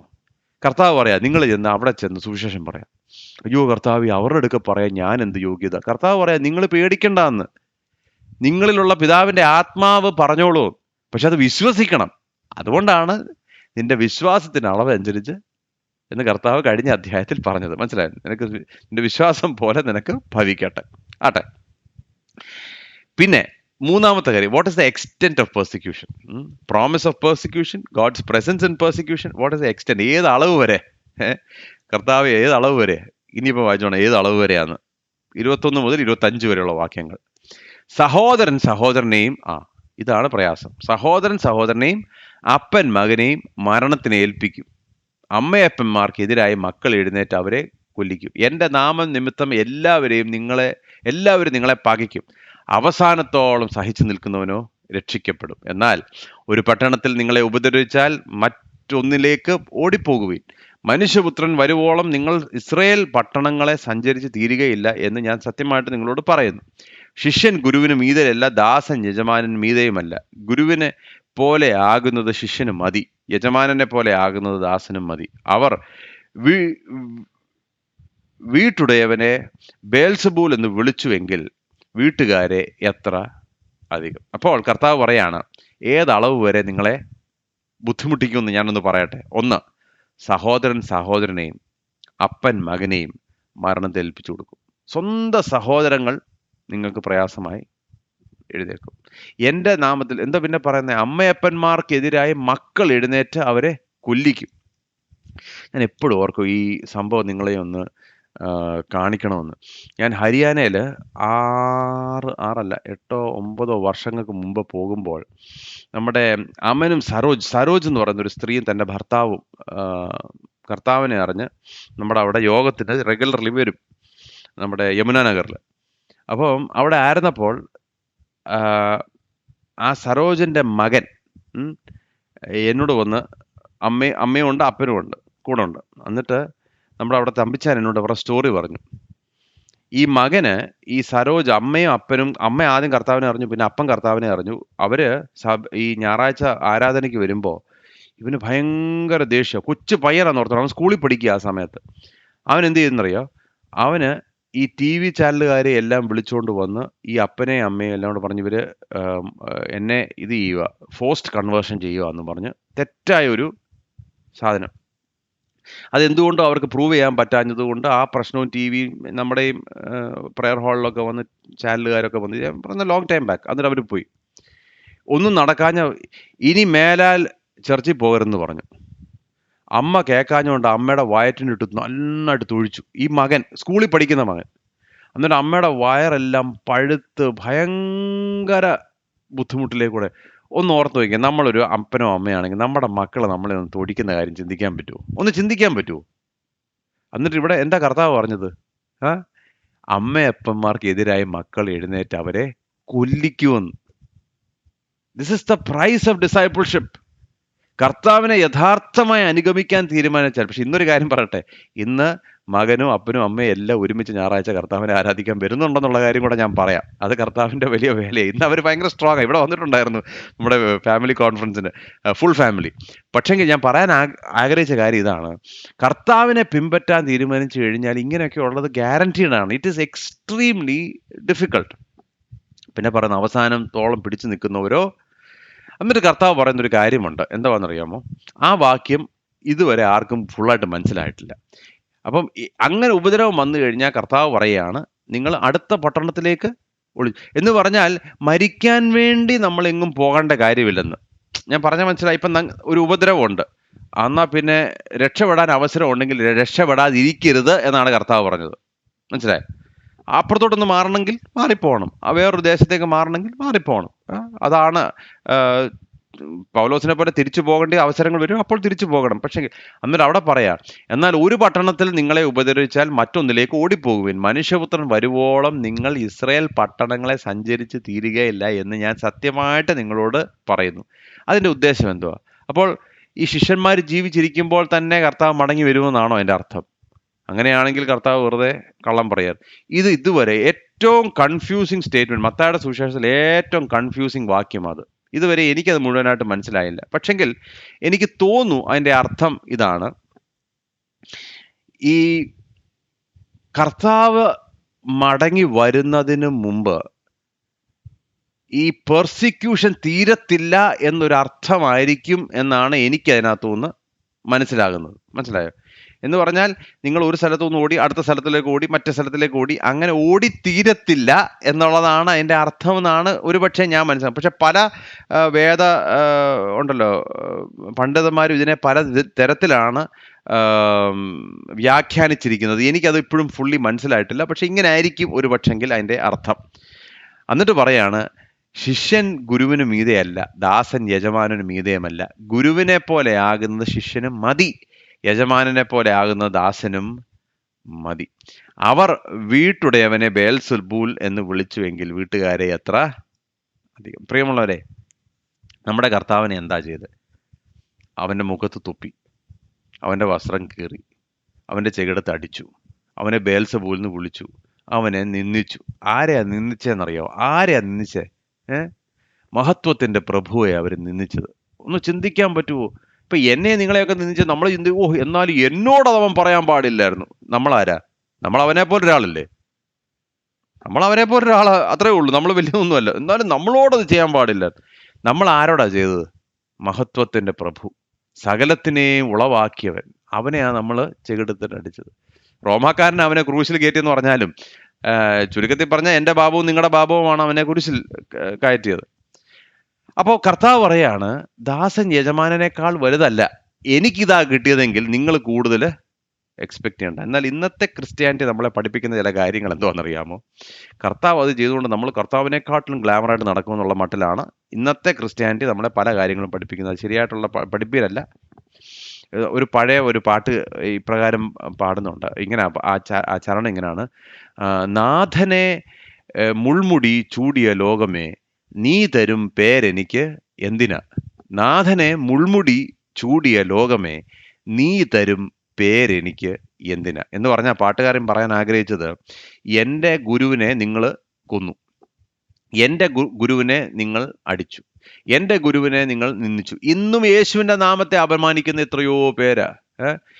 എൻ്റെ നാഥന് നിങ്ങൾ മുൾമുടിയാ കൊടുത്തതെങ്കിൽ നിങ്ങൾ എനിക്ക് കിരീടം തരണമെന്ന് ഞാൻ എക്സ്പെക്ട് ചെയ്യുന്നേ ഇല്ല എന്നാണ് പാട്ടുകാരൻ പറഞ്ഞത്. മനസ്സിലായി? കാരണം ഞാൻ ഗുരുവിനേക്കാൾ വലിയവനല്ല. അപ്പോൾ മാനം, സ്ഥാനം, പണം, ലോകം എനിക്കിതെല്ലാം തരുമെന്നുള്ള എക്സ്പെക്റ്റേഷൻ അങ്ങ് മാറ്റി വെച്ചേക്കണം എന്നാണ് പറയുന്നത്. ലോകം നിന്ദിക്കും, ലോകം ദൂഷിക്കും, നമ്മൾ നിന്നാപാത്രങ്ങളാകും. അപ്പം നമ്മൾ എന്ത് പറയും? അയ്യോ, എൻ്റെ നാഥൻ ഇതിൻ്റെ അപ്പുറമല്ലേ കടന്നുപോയത്, അതുകൊണ്ട് ഞാൻ ഗുരുവിനേക്കാൾ വലിയവനല്ല, ഞാൻ ശിഷ്യനാണ്, അവിടെ ഇതാണ് എനിക്ക് വെച്ചിരിക്കുന്നത്. അതുകൊണ്ട് what is the extent of persecution? കർത്താവിനെ എന്തുമാത്രം അവർ ഉപദ്രവിച്ചോ അത്രയും തന്നെ എനിക്കും നിങ്ങൾക്കും എക്സ്പെക്റ്റ് ചെയ്യാം എന്നുള്ളത്. എന്നാൽ നിങ്ങൾ എങ്ങനെ ആയിരിക്കണം ഈ പ്രതിസന്ധികളിൽ? നിങ്ങൾ ഭയപ്പെടരുത്. You should be bold. ഭയപ്പെടരുത്. അപ്പോസ്തലപ്രവൃത്തി നമ്മൾ പഠിക്കുമ്പോഴും നമ്മൾ പഠിച്ച കാര്യം തന്നെ, ഇത്രയും വലിയ കഷ്ടപ്പാടും പ്രതിസന്ധിയുടെ ഇടയിൽ ഒറ്റ പ്രാർത്ഥനയേ ഉള്ളൂ: കർത്താവെ, സുവിശേഷം ഘോഷിക്കാൻ അവർക്ക് ധൈര്യം കൊടുക്കണമേ. അങ്ങനെ സഭ പ്രാർത്ഥിച്ചത് അല്ലേ? അവരെ വിടുവിക്കണമെന്നൊന്നും അല്ല പ്രാർത്ഥിച്ചത്, പക്ഷെ അവർക്ക് ധൈര്യം കൊടുക്കും. മറച്ചു വെച്ചതൊന്നും വെളിപ്പെടാതെയും ഗൂഢമായതൊന്നും അറിയാതെയും ഇരിക്കുകയില്ല. ഞാൻ ഇരുട്ടത്ത് നിങ്ങളോട് പറയുന്നത് വെളിച്ചത്ത് പറവീൻ, ചെവിയിൽ പുറത്ത് കേൾക്കുന്നത് പെരമുകളിൽ നിന്ന് ഘോഷിപ്പീൻ. ദേഹിയെ കൊല്ലുവാൻ കഴിയാതെ ദേഹത്തെ കൊല്ലുന്നവരെ ഭയപ്പെടേണ്ട, ദേഹിയും ദേഹത്തെയും നരകത്തിൽ നശിപ്പിക്കാൻ കഴിയുന്നവനെ തന്നെ ഭയപ്പെടുവീൻ. കാശിന് 2 കുരികിൽ വിൽക്കുന്നില്ലയോ? അവയിൽ ഒന്നുപോലും നിങ്ങളുടെ പിതാവ് സമ്മതിക്കാതെ നിലത്ത് വീഴുകയില്ല. എന്നാൽ നിങ്ങളുടെ തലയിലെ രോമവും എല്ലാം എണ്ണപ്പെട്ടിരിക്കുന്നു. ആകയാൽ ഭയപ്പെടേണ്ട. ഏറിയ കുരികിലുകളെക്കാളും നിങ്ങൾ വിശേഷതയുള്ളവരല്ലോ. അപ്പോൾ ഇവിടെ കർത്താവ് പറയാൻ ആഗ്രഹിക്കുന്നത്, ഇതൊക്കെ നിങ്ങൾക്ക് എക്സ്പെക്ട് ചെയ്യാം, പക്ഷേ നിങ്ങൾ പേടിക്കരുത്, നിങ്ങൾ ഭയപ്പെടരുത്, ഒന്നിനെക്കുറിച്ച് നിങ്ങൾ ഭയപ്പെടരുത്. അപ്പം എന്തെങ്കിലും എതിർപ്പ് വരുമ്പോഴത്തേക്ക് ഉടനെ നിങ്ങൾ എന്നാൽ പിന്നെ മതി, ഈ പരിപാടിക്ക് പോകാതെ സ്വന്തം കാര്യം നോക്കി നിൽക്കാം എന്ന് നിങ്ങൾ ചിന്തിക്കരുത്.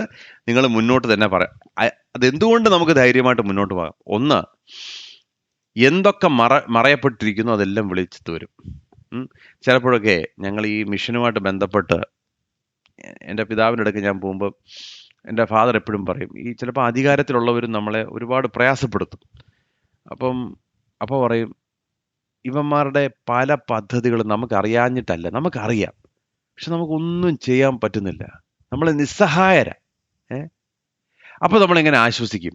നമുക്കൊന്നും ചെയ്യാനും വയ്യ, നമുക്കൊന്നും ഉണ്ടല്ലോ, നമ്മളെങ്ങനെ ആശ്വസിക്കും? നമുക്ക് ആശ്വസിക്കാവുന്ന ഒരു കാര്യമുണ്ട്, ഇവൻ്റെ അകത്തെ നിരൂപണങ്ങളൊക്കെ ഒരു ദിവസം പുറത്തു വരും.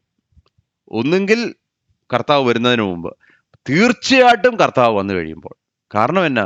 സകലത്തിനും വലിയൊരു ന്യായാധിപൻ വരുന്നുണ്ടല്ലോ, ന്യായാധിപന്മാരുടെ ന്യായാധിപൻ അല്ലല്ലോ, അവർ വരുന്നുണ്ടല്ലോ, ലോകത്തെ മുഴുവൻ ഭരിക്കുന്ന ഒരു ന്യായാധിപൻ വരുമ്പോൾ ഈ ഇരുട്ടത്ത് നിൽക്കുന്നതെല്ലാം വെളിച്ചത്ത് വരും. ഒരു ദിവസം നമുക്ക് നീതി ലഭിക്കും. അതുകൊണ്ട് പ്രിയമുള്ളവരെ, നാം ഇവിടെ ആയിരിക്കുമ്പോൾ നമ്മുടെ പേരിൽ ഇവരിടുന്ന കള്ളക്കേസുകളും, നമ്മുടെ എതിരെ അവരിടുന്ന അവരെ നമ്മളെ നിന്ദിക്കുന്നത്, ഇതെല്ലാം ഇതിൻ്റെ ഭാഗമാണ്. പക്ഷെങ്കിൽ ഇതെല്ലാം കഴിയുമ്പോൾ ഇതിനെല്ലാം വെളിച്ചത്ത് കൊണ്ടുവരുന്ന ഒരു കർത്താവ് വീണ്ടും വരുമ്പോൾ ഇതെല്ലാം നമുക്ക് അനുകൂലമാകും എന്നുള്ളത് നമ്മൾ മനസ്സിലാക്കണം. അപ്പോൾ കർത്താവ് പറയുന്ന ഒരു കാര്യമുണ്ട്, നിങ്ങൾ മനുഷ്യരെ ഭയപ്പെടാതിരിക്കണമെങ്കിൽ നിങ്ങൾ എന്ത് ചെയ്യണം? ദൈവത്തെ ഭയക്കണം. There is no cure for the fear of man like the fear of God. ഈ മനുഷ്യനെ ഭയക്കുന്നത് ഒരു കെണിയാണ്, അല്ലേ? മനുഷ്യ ഭയം ഒരു കെണി. എന്തുകൊണ്ടാണ് നമ്മൾ മനുഷ്യരെ ഭയക്കുന്നത്? നമ്മൾ ദൈവത്തെ അധികം ഭയക്കാത്തത് കൊണ്ട്. നല്ല ഉദാഹരണം ദാനിയേൽ ദൈവസന്നിധിയിൽ മുട്ടുമടക്കും 3 പ്രാവശ്യം. ഈ രാജാവിന്റെ മുമ്പിൽ വന്നല്ലേ, ബിംബത്തിന്റെ മുമ്പിൽ വന്ന് മുട്ടുമടക്കുമോ ദാനിയേൽ? ഇനി വേറൊരു മനുഷ്യനും മുട്ടുകുത്തിയില്ലെങ്കിലും ദാനിയേൽ നിവർന്ന് നിൽക്കും. അതിന്റെ കാരണം ദിവസം ദൈവസന്നിധിയിൽ മുട്ടുമടക്കുന്നത്. ദൈവത്തെ ഭയക്കുന്നവൻ മനുഷ്യനെ ഭയപ്പെടത്തില്ല. നമ്മൾ ഈ മനുഷ്യന്റെ അഭിപ്രായത്തെക്കുറിച്ചും അവരെന്ത് ചിന്തിക്കൂ എന്നുള്ളതിനെ കുറിച്ചൊക്കെ നമ്മൾ ഭയപ്പെടുന്നതിന്റെ കാരണം നാം ദൈവത്തെ ഭയക്കാത്തത് കൊണ്ടാണ്. അപ്പോ കർത്താവ് പറയാണ്, നിങ്ങൾ വളരെ ക്ലിയർ ആയിട്ട് മനസ്സിലാക്കണം, ഇത് ദേഹിയെ കൊല്ലുവാൻ കഴിയാതെ ദേഹത്തെ കൊല്ലുന്നവരെ ഭയപ്പെടേണ്ട. എന്തോ മാക്സിമം അവർക്ക് എന്നാ ചെയ്യാൻ പറ്റും? നമ്മുടെ ദേഹത്തെ അവർ കൊല്ലും. അതാണ് മാക്സിമം ചെയ്യാൻ പറ്റുന്നത്. നിങ്ങൾ അവരെ ഭയപ്പെടരുത്. ആരെ ഭയപ്പെടണം? ദേഹിയെയും ദേഹത്തെ കൊല്ലുവാൻ കഴിയുള്ളവനുണ്ട്, അവനെ ഭയപ്പെട്ടോണം. കാരണം നിത്യമായത് ദൈവത്തിന്റെ കയ്യിലാണ്. എന്നിട്ട് പിന്നെ അവസാനം പറയാ, നിങ്ങളൊരു കാര്യം മനസ്സിലാക്കണം. കുരുകിലേ, എത്രയോ കുരികളുണ്ട്. ഒരു കാശിന് 2 കുരികൾ വിൽക്കും. എന്നാൽ ഒരെണ്ണം പോലും ദൈവത്തിന്റെ അനുവാദം കൂടാതെ നിലത്ത് വീഴുന്നില്ല എന്നുള്ളത് നിങ്ങൾ മനസ്സിലാക്കണം. എന്നിട്ട് കർത്താവ് പറയാം, നിങ്ങളോ എത്ര അധികം, നിങ്ങൾ എത്രയോ അധികം. പിന്നെ പറയുന്നൊരു കാര്യമുണ്ട്, എന്തുവാണെന്നറിയാമോ? എന്നാൽ നിങ്ങളുടെ തലയിലെ രോമവും എല്ലാം എണ്ണപ്പെട്ടിരിക്കുന്നു. അതെന്തുവാ? തലയിലെ രോമം എല്ലാം എണ്ണപ്പെട്ടിരിക്കുന്നു എന്ന് പറഞ്ഞാൽ എന്തുവാ? എന്ന് പറഞ്ഞാൽ എന്നാ? എൻ്റെ തലയിൽ ഇത്ര മുടി ഉണ്ടെന്നുള്ളതാണ് കർത്താവിന് അറിയാവുന്നുള്ളതാണോ എൻ്റെ അർത്ഥം? The hair on my head is numbered എന്നല്ലേ പറഞ്ഞിരിക്കുന്നത്? എന്ന് പറഞ്ഞാൽ എൻ്റെ അർത്ഥം എന്തുവാ? എൻ്റെ തലയിൽ ഇത്രയും മുടി. ഇപ്പൊ ഈയിടെ എൻ്റെ ഒരു ഫ്രണ്ട് എന്നെ കല്യാണത്തിനപ്പം മുടിയൊക്കെ കുറച്ച് കുറയുന്നുണ്ടോ എന്ന് എന്നോട് ചോദിച്ചു. അപ്പം ഞാൻ പറഞ്ഞു, എനിക്കറിയത്തില്ല, പക്ഷെ ചിലപ്പോൾ കുറയുന്നുണ്ടായിരിക്കും, പ്രായമൊക്കെ വരുമല്ലേ, കുഴപ്പമില്ല, കുറയുന്നുണ്ടായിരിക്കാം. അപ്പം എനിക്ക് കഴിഞ്ഞ വർഷം 1 മില്യൺ ഹെയർസ്, ഈ വർഷം എനിക്ക് 900,000 ഹെയർസ്. എത്ര മുടിയാണ് എനിക്കുള്ളതെന്നുള്ളത് കർത്താവിന് അറിയാവുന്നുള്ളതാണോ? അല്ല, അതല്ല എൻ്റെ അർത്ഥം. എൻ്റെ അർത്ഥം എന്താണെന്നറിയോ? നമ്പേർഡ് എന്ന് പറഞ്ഞു കഴിഞ്ഞാല് ഓരോ മുടിക്കും ഒരു നമ്പർ ഉണ്ടെന്ന്. Hair number 837,560. ഏതാ പൊടിഞ്ഞതെന്ന് എൻ്റെ ദൈവത്തിന് അറിയാമെന്ന്. അതാ പറയുന്നത്, മനസ്സിലായോ? എന്ന് പറഞ്ഞാൽ എൻ്റെ ഒരു ചെറിയ രോമം വീണപ്പോ, ഏത് രോമമാണ്, എത്ര എണ്ണം വീണെന്നല്ല, ഏത് രോമമാണ് വീണതെന്ന് എൻ്റെ കർത്താവിന് അറിയാം. പ്രിയമുള്ളവർ, ഇത് നമ്മൾ വിശ്വസിക്കുന്നുണ്ടെങ്കിൽ, അയ്യോ നാളെ ഞാൻ എന്ത് കഴിക്കും, മറ്റന്നാൾ പിള്ളേരുടെ കാര്യം എങ്ങനെ നടക്കും, ഞാൻ വിഷമിക്കേണ്ട കാര്യമുണ്ടോ? അതാ കർത്താവ് പറയുന്നത്. നിങ്ങൾ ഇതിനെക്കുറിച്ച് ഒന്നും വിഷമിക്കേണ്ട. ഒരു കുരികിൽ പോലും താഴെ പോത്തില്ല പിതാവിന്റെ അനുവാദം കൂടാതെ. ഒരു രോമം പോലും നിങ്ങളുടെ തലയിൽ നിന്ന് താഴോട്ട് പോകത്തില്ല എൻ്റെ പിതാവ്. അതെ, അതുകൊണ്ട് രോഗത്തിലൂടെ കടന്നു പോകുന്ന ആരെങ്കിലും ഉണ്ടെങ്കിൽ, അല്ലെങ്കിൽ ട്രീറ്റ്മെന്റിലൂടെ ഒക്കെ കടന്നു പോകുന്ന ആരെങ്കിലും എന്നെ ശ്രദ്ധിക്കുന്നുണ്ടെങ്കിൽ, ഞാനൊരു കാര്യം നിങ്ങളോട് വ്യക്തമായ ദൈവവചനത്തിന്റെ അടിസ്ഥാനത്തിൽ പറയാം. നിങ്ങൾ കടന്നു പോകുന്നത് എൻ്റെ പിതാവിന്റെ അനുവാദം കൂടാതെ അല്ല എന്നുള്ളത് നിങ്ങൾ മനസ്സിലാക്കണം.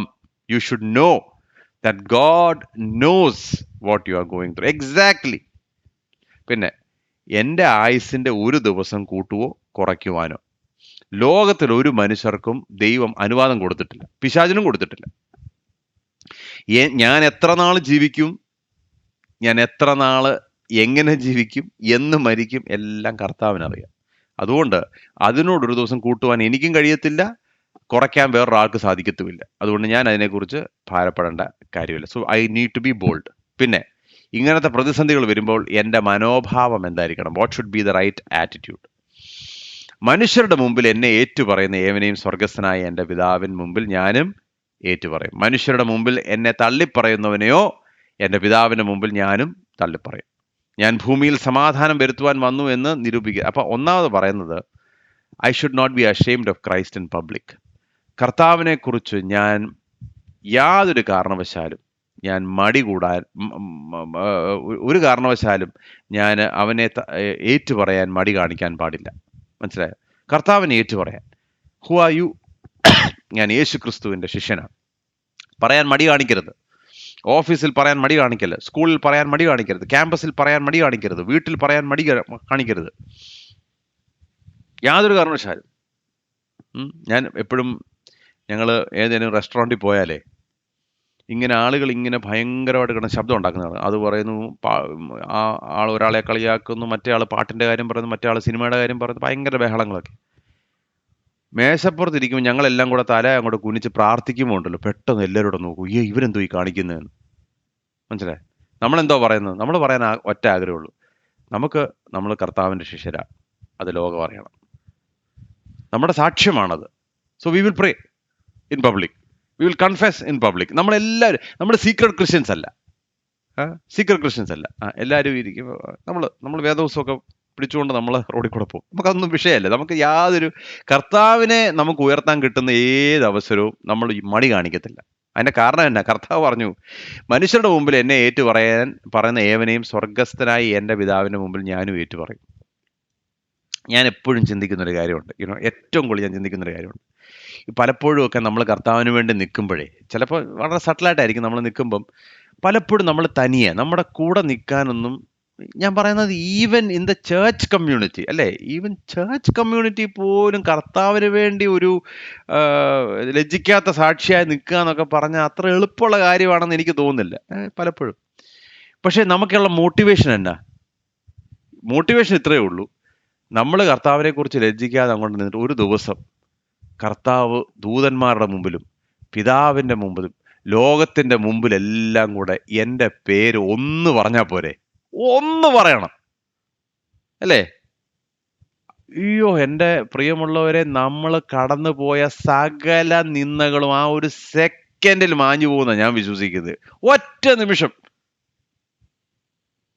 എൻ്റെ പേരൊന്ന് പറയണം കർത്താവ്. ഓ, അതിൽ കൂടുതൽ എന്താ?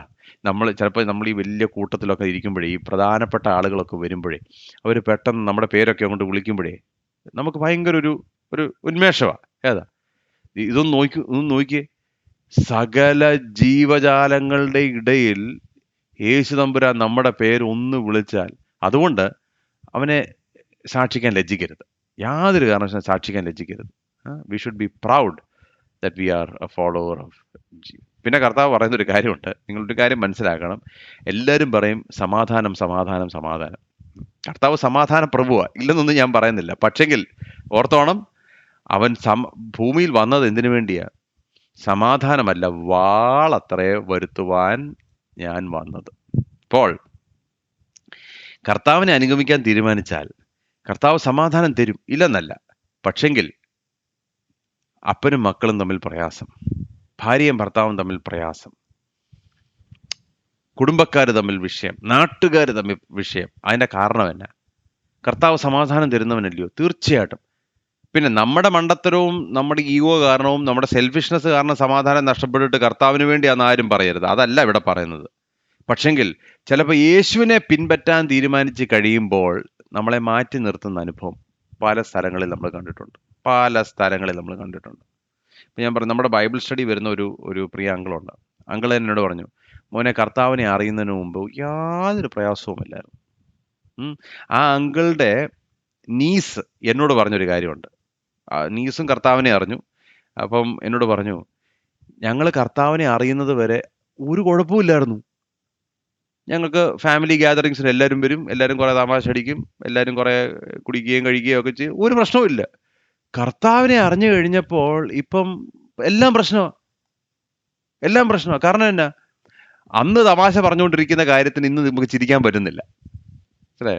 അന്ന് സേവിച്ചുകൊണ്ടിരുന്ന ചില സാധനങ്ങൾ ഇപ്പൊ സേവിക്കാൻ ഒക്കത്തില്ല. അപ്പൊ എന്ത് പറ്റി? വാള് കടന്നു കയറി. ഏത് നിമിത്തം? യേശുവിനെ പിൻപറ്റാൻ തീരുമാനിച്ചത് നിമിത്തം. അത് ഇതിന്റെ ഭാഗമാണ്, ഒന്നും ചെയ്യാൻ ഒക്കത്തില്ല. ഇപ്പൊ ഇന്നലെ ഞാൻ പേര് പറഞ്ഞില്ല, എൻ്റെ ഒരു മിഷണറി ഫ്രണ്ട്, കർത്താവിന് വേണ്ടി, ഞാൻ പേര് ഞാൻ പറഞ്ഞില്ല, അവന് തലയൊക്കെ അടിച്ചു പൊട്ടിച്ചതാ. He's in the field, highly educated husband and wife, highly educated. അപ്പം പല അവസ്ഥകളും പല ഓപ്പർച്യൂണിറ്റിയും ഒക്കെ കിട്ടിയിട്ട്, അപ്പോൾ ഈ ക്രിസ്മസ്, ഞാൻ ഈ ന്യൂ ഇയർ ആകുമ്പോൾ എൻ്റെ ഈ മിഷണറി ഫ്രണ്ട്സിനെ എല്ലാം വിളിച്ചിട്ട് പറയും, ഈ വർഷം എന്തുവാ, I want to gift you something. അപ്പോൾ ഞാൻ എല്ലാ വർഷവും എൻ്റെ മിഷണറി ഫ്രണ്ട്സിനെല്ലാം വിളിച്ചിട്ട് പറയും, നിങ്ങളുടെ ഫാമിലിക്ക് എന്തെങ്കിലും കാര്യമായ ഒരു ഗിഫ്റ്റ് ഞങ്ങൾ വാങ്ങിച്ചു തരും, ഞങ്ങളുടെ കാരണം കർത്താവ് ഞങ്ങൾക്ക് ഒരുപാട് തന്നിട്ടുണ്ട്, ഈ ഗിവ് ഇറ്റ്, നമുക്ക് എന്ത് ചെയ്യാൻ ഇതെല്ലാം കൂടെ വെച്ചിട്ട്. ഇപ്പം ഈ എൻ്റെ ഒരു സ്നേഹിതൻ്റെ വൈഫ് അങ്ങ് കരഞ്ഞു കേട്ടോ. കരഞ്ഞിട്ട് പറഞ്ഞു, ഞങ്ങളുടെ ഫാമിലി പോലും ഞങ്ങളോട് ഇപ്പോൾ ചോദിക്കത്തില്ല, കാരണം ഞങ്ങൾ അവർക്ക് നിന്നയാണ്, ഞങ്ങളുടെ സ്വന്തം ഫാമിലി ഞങ്ങൾ അവർക്ക് നിന്നയാണ്. കാരണം അവർക്ക് മനസ്സിലാകുന്നില്ല, നിങ്ങൾ എന്തിനാ ഇതെല്ലാം കൂടി ഇട്ട് വെച്ച് അവിടെ പോയി കർത്താവിൻ്റെ വില ചെയ്യുന്നത്. പക്ഷേ ഒരു ദിവസമേ ഈ ദൂതന്മാരുടെ മുമ്പിലും പിതാവിന്റെ മുമ്പിലും ഇവരൊക്കെ മാനിക്കപ്പെടുന്ന ഒരു ദിവസം വരും, അറിയോ? അന്ന് ഇവർ കടന്നുപോയ നിന്നയൊന്നും വിഷയമല്ല പ്രിയമുള്ളവരെ, ഒരു വിഷയമല്ല. അപ്പൊ ഞാൻ പറയാൻ വന്നത് എന്താ, ഇത് കാരണം വാളകത്ത് കടക്കും. ആളുകൾക്ക് മനസ്സിലാകത്തില്ല എന്തുകൊണ്ടാണ് ചില തീരുമാനങ്ങൾ എടുക്കുന്നത്. ആളുകൾക്ക് മനസ്സിലാകത്തില്ല എന്തുകൊണ്ടാണ് ലോകക്കാരെ പോലെ നമ്മൾ ചില കാര്യങ്ങൾ പെരുമാറാത്തത്. അത് മനസ്സിലാകാത്തത് കൊണ്ട് വാള അകത്ത് കിടക്കും. അപ്പോൾ യേശു കർത്താവ് പറയുന്നൊരു കാര്യമുണ്ട്, നിങ്ങൾ എന്നേക്കാൾ അധികം അപ്പനെയോ അമ്മയെയോ പ്രിയപ്പെടുന്നവൻ എനിക്ക് യോഗ്യനല്ല. എന്നേക്കാൾ അധികം മകനെയോ മകളെയോ പ്രിയപ്പെടുന്നവൻ എനിക്ക് യോഗ്യൻ അല്ല. തൻ്റെ ക്രൂശ് എടുത്ത് എന്നെ അനുഗമിക്കാത്തവനും എനിക്ക് യോഗ്യനല്ല. തൻ്റെ ജീവനെ കണ്ടെത്തിയവൻ അതിനെ കളയും, എൻ്റെ നിമിത്തം തൻ്റെ ജീവനെ കളയുന്നവൻ അതിനെ കണ്ടെത്തും. അപ്പോൾ യേശു കർത്താവിനെ അറിഞ്ഞു കഴിയുമ്പം തീർച്ചയായിട്ടും നമ്മൾ will become A better husband, A better wife, A better father, A better child. എല്ലാം ശരിയാണ്. അതുകൊണ്ട് കുടുംബജീവിതത്തിൽ സ്നേഹം കൂടാനൊക്കെ സാധ്യതയുണ്ട്. എന്നാൽ അവിടെ ഡേഞ്ചർ കർത്താവ് പറയുന്നത്, എന്നേക്കാൾ അധികമായി ഒന്നും സ്നേഹിക്കാൻ പറ്റത്തില്ല. എനിക്ക് ഈ വാക്യം വലിയ പ്രയാസമായിരുന്നു പണ്ട് കുഞ്ഞിലെ. ഞാൻ പറഞ്ഞോട്ടെ, എനിക്ക് എൻ്റെ അമ്മയോട് ഭയങ്കര സ്നേഹം, എനിക്ക് എൻ്റെ അപ്പനോട് സ്നേഹം, എന്തോ ഈ കർത്താവ് ഈ പറയുന്നതെന്ന്. പക്ഷെ കർത്താവ് പറയാൻ ആഗ്രഹിച്ചത് എന്നാ? അതല്ല പറയാൻ ആഗ്രഹിച്ചത്. കർത്താവ് പറയാൻ ആഗ്രഹിച്ചത് എന്നേക്കാൾ അധികം എന്ന് പറഞ്ഞാൽ യേശു കർത്താവിന്റെ പ്രമാണത്തിൽ നിന്നും, യേശു കർത്താവ് എന്നെക്കുറിച്ച് ആഗ്രഹിക്കുന്ന കാര്യത്തിൽ നിന്നും എൻ്റെ അപ്പനോ എൻ്റെ അമ്മയോ എൻ്റെ അവരെ ഞാൻ എങ്ങനെ വേദനിപ്പിക്കും എന്ന് പറഞ്ഞ് എനിക്ക് തീരുമാനം മാറ്റാനൊക്കത്തില്ല. അപ്പൊ എൻ്റെ സ്നേഹിതർ അവരെ മിഷണറിമാരായിട്ട് പോകുമ്പോൾ, അയ്യോ എൻ്റെ അപ്പനും അമ്മയ്ക്കും അതിനെക്കുറിച്ച് വലിയ സന്തോഷമില്ല, എന്നാൽ പിന്നെ ഞാൻ പോകുന്നില്ല എന്ന് തീരുമാനിച്ചാൽ കർത്താവ് പറയാ, പിന്നെ നിങ്ങൾ എനിക്ക് യോഗ്യനല്ലെന്ന്. മനസ്സിലായോ? അതാണ് അതിൻ്റെ അർത്ഥം. അപ്പനെ അമ്മയെ ബഹുമാനിക്കത്തില്ല എന്നല്ല, അപ്പനെ അമ്മയെ സ്നേഹിക്കുന്നില്ല എന്നുള്ളതല്ല. പക്ഷെങ്കിൽ ദൈവത്തിന്റെ സ്ഥാനം അല്ലെങ്കിൽ ദൈവത്തിന്റെ ഉദ്ദേശത്തിന് തടസ്സമായി ഇതൊന്നും വരാൻ സാധ്യമല്ല. അയ്യോ എൻ്റെ കുഞ്ഞുങ്ങൾക്ക് വേണ്ടി ഞാൻ ഇത് ചെയ്തേ പറ്റൂ, അതുകൊണ്ട് ഇപ്പൊ ദൈവത്തിന് വേണ്ടി ഇത് ചെയ്യാനൊക്കത്തില്ല. അപ്പോൾ എന്ത് സംഭവിച്ചു? നമ്മുടെ സിംഹാസനത്തിൽ നിന്ന് ദൈവത്തെ നമ്മൾ മാറ്റി, കർത്താവിനെ മാറ്റി, കുഞ്ഞുങ്ങളെ അവിടെ കയറ്റി ഇരുത്തി എന്നുള്ളതാണ് അതിൻ്റെ.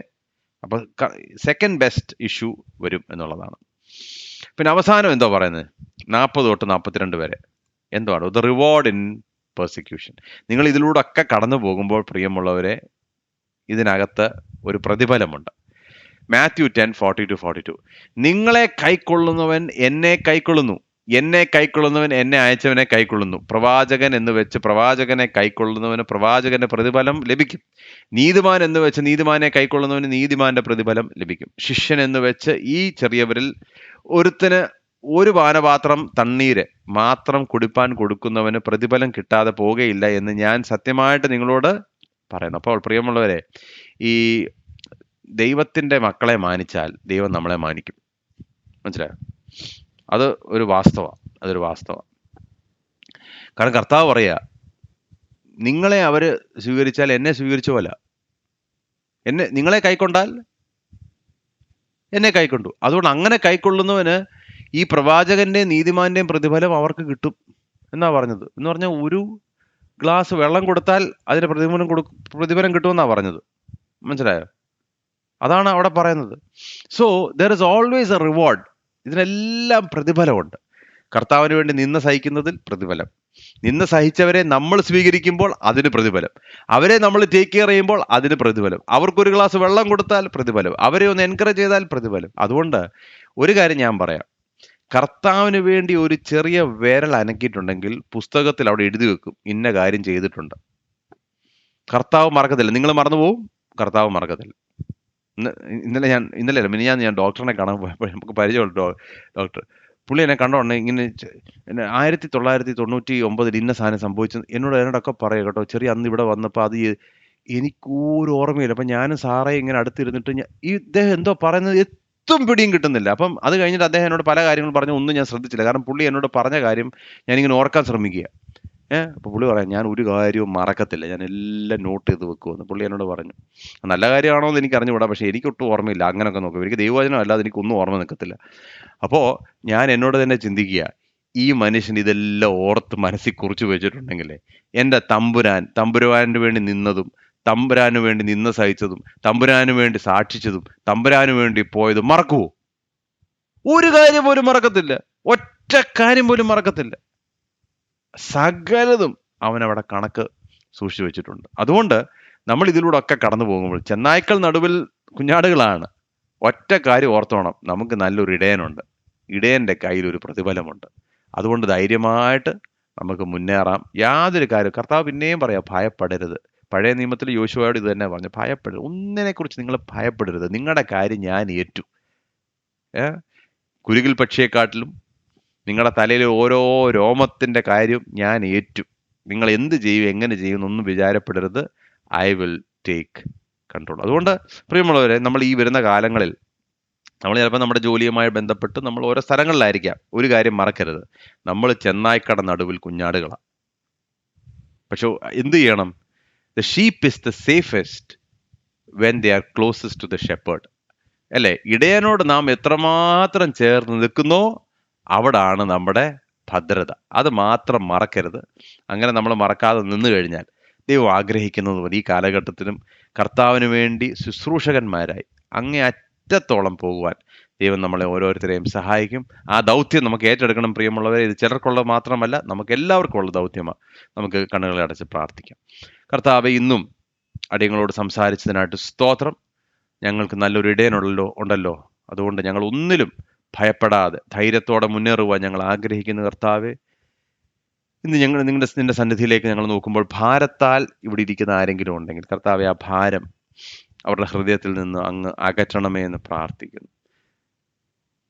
വ്യാകുലപ്പെട്ട് നിൽക്കുന്ന ആരെങ്കിലും ഉണ്ടെങ്കിൽ, നാളെ എന്താകും എന്ന് ചിന്തിച്ച് ഭാരപ്പെടുന്ന ആരെങ്കിലും ഉണ്ടെങ്കിൽ, കുഞ്ഞുങ്ങളുടെ കാര്യത്തെക്കുറിച്ച് ഭാരപ്പെടുന്നവർ, സാമ്പത്തികമായ കാര്യങ്ങളെക്കുറിച്ച് ഭാരപ്പെടുന്നവരുണ്ടെങ്കിൽ, കർത്താവെ, നിന്റെ വചനം ഞങ്ങളെ പഠിപ്പിക്കുന്നത് പോലെ ഞങ്ങൾ ഒന്നിനെക്കുറിച്ചും ഭാരപ്പെടുന്നില്ല. കർത്താവ് ഞങ്ങളുടെ കാര്യം ഏറ്റെടുത്തു എന്ന് ഞങ്ങൾ വിശ്വസിക്കുന്നു. കർത്താവ്, നിനക്ക് വേണ്ടി നിന്ന് സഹിപ്പാനും, നിനക്ക് വേണ്ടി ഒറ്റയ്ക്ക് നിൽക്കാനും, നിനക്ക് വേണ്ടി സാക്ഷിപ്പാനും, കർത്താവെ, അങ്ങയ്ക്ക് വേണ്ടി എന്തുമായി തീരുവാൻ, ലജ്ജിക്കാത്ത സാക്ഷികളായി തീരുവാൻ ഞങ്ങളെ സഹായിക്കണമേ. അങ്ങനെ ഞങ്ങൾ നിൽക്കുന്നുവെങ്കിൽ കർത്താവെ, ഒരു ദിവസം പിതാവിൻ്റെ മുമ്പിൽ അങ്ങ് ഞങ്ങളെ ലജ്ജിക്കാതെ ഞങ്ങൾക്ക് വേണ്ടി നിൽക്കുമെന്ന് ഞങ്ങൾ അറിയുന്നല്ലോ. അതിനായിട്ട് ഞങ്ങൾ അങ്ങ് സ്തുതിക്കുന്നു. കർത്താവെ, പ്രതിഫലത്തിനായിട്ട് സ്തോത്രം. അതിനുവേണ്ടി, നിത്യമായതിനു വേണ്ടി ജീവിപ്പാൻ ഞങ്ങൾ ഓരോരുത്തരെയും ഒരുക്കണമേ എന്ന് പ്രാർത്ഥിക്കുന്നു. ഞങ്ങൾ പ്രാർത്ഥന ഇന്ന് രാവിലെ കേട്ടതുകൊണ്ട് സ്തോത്രം. യേശു മുഖാന്തരം യാചിക്കുന്നു, കൃപയോടെ കേൾക്കണം.